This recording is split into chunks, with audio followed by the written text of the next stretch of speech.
আর এদিকে ভোট গণনার আগেই আলিপুর দুয়ারে কিন্তু নয়া বিতর্ক তৈরি হয়েছে। কি সেই বিতর্ক হচ্ছে যে সেখানে শিলিগুড়িতে গ্রিন করিডোর করে তৃণমূল নেতারা জেলায় টাকা পৌঁছে দিচ্ছে। এবং শুধু তাই নয়, গণনার আগে যে অভিযোগ তুলছে বিজেপি, কারচুপির অভিযোগ এবং কারচুপির ছক করছে তৃণমূল কংগ্রেস, এমনটাই কিন্তু অভিযোগ তুলছে বিজেপি। শিলিগুড়ি ব্যবসায়ী মারফত টাকা পাচারের অভিযোগ, দুই তৃণমূল নেতার বিরুদ্ধে কলকাতায় গিয়ে টাকা জোগাড়ের অভিযোগ। আমাদের সঙ্গে রয়েছে আমাদের প্রতিনিধি রাজকুমার, জানার চেষ্টা করব এখনো পর্যন্ত ঠিক কি অভিযোগ সামনে আনতে পারলো বিজেপি।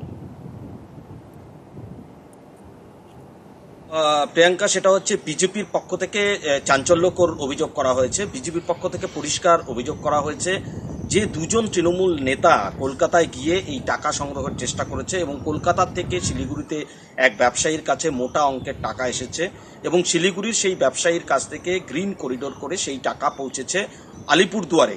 এবং এই টাকা ছিটিয়ে 4ই জুন যে গণনা, সেই গণনার সময় তৃণমূল কংগ্রেস কারচুপির ছক করেছে বলে বিজেপির পক্ষ থেকে অভিযোগ আনা হয়েছে।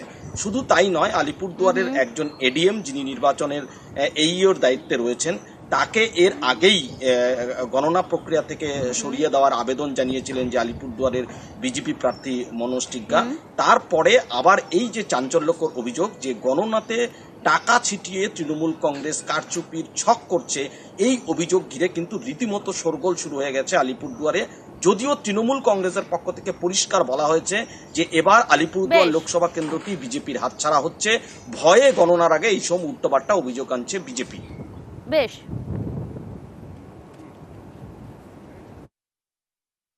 আলিপুর দুয়ারের দুটি নেতা কিছুদিন আগে কলকাতা গিয়েছিলেন। মোটা অঙ্কের টাকা কলকাতা থেকে শিলিগুড়ির কোনো ব্যবসায়ীর কাছে এসেছে এবং সেই টাকাটি পুলিশের মাধ্যমে আলিপুরদুয়ার ঢোকানো আছে। আমরা আশঙ্কিত সেই টাকাটাকে এখানে কাজে লাগিয়ে তারা আলিপুরদুয়ার সিট জেতার চেষ্টা করছে।